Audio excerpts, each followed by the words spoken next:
I pretended to be deaf for 3 years just to see what people really thought of me, and it destroyed my entire family. It started junior year when I got a severe ear infection that left me temporarily deaf in both ears for 2 weeks. During those weeks, I learned to read lips and discovered something fascinating. People say horrific things when they think you can't hear them. My hearing came back, but I didn't tell anyone. The first thing I learned was that my best friend Sarah called me pathetic behind my back. While sitting right next to me at lunch, she told Jessica how exhausting it was pretending to care about my problems.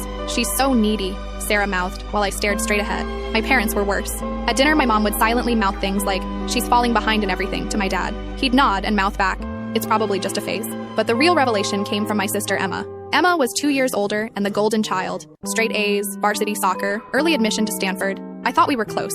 I was wrong. One night, Emma brought her boyfriend over to study. I was in the living room, supposedly doing homework. They sat at the kitchen table where I could see them perfectly. "Is she always this pathetic?" her boyfriend asked, gesturing toward me. Emma laughed. "Pretty much. My parents baby her because she's the disappointment. They've basically given up on her being successful like me. Doesn't that bother you?" "Are you kidding? It makes my life easier. They expect nothing from her, everything from me." I kept my face neutral, but inside I was planning my revenge. For 3 years, I documented everything. My parents had a betting pool with relatives about whether I'd graduate high school. My guidance counselor told colleagues I was a lost cause. Even my grandmother told my mom she was embarrassed to introduce me to her bridge club. The breaking point came at Emma's graduation party. The whole extended family was there, celebrating her acceptance to medical school. I sat in the corner playing the part of the disabled sister. That's when I overheard my parents talking to my uncle. "We're honestly relieved," my dad said. "At least one of our kids turned out normal. We can focus our college fund entirely on Emma's medical school now." My mom nodded. "The deaf one will probably qualify for disability benefits anyway. We don't have to worry about her future anymore." They were planning to abandon me financially because they thought I was disabled. I stood up, walked to the center of the room, and clapped my hands loudly. "Can everyone hear that?" I asked clearly. The room went silent. Emma's face went white. "Because I can hear everything," I continued. "Every cruel word, every whispered insult, every plan you've made behind my back for 3 years."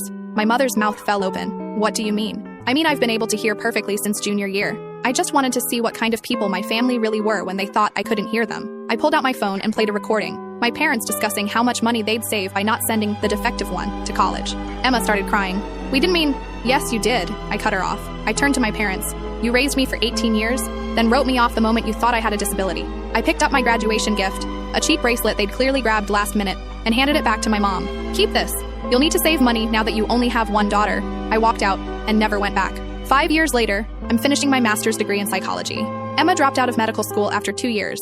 Turns out she couldn't handle pressure without her parents doing everything for her. They've tried reaching out, claiming they misunderstood what I heard, but I have 3 years of recordings that say otherwise.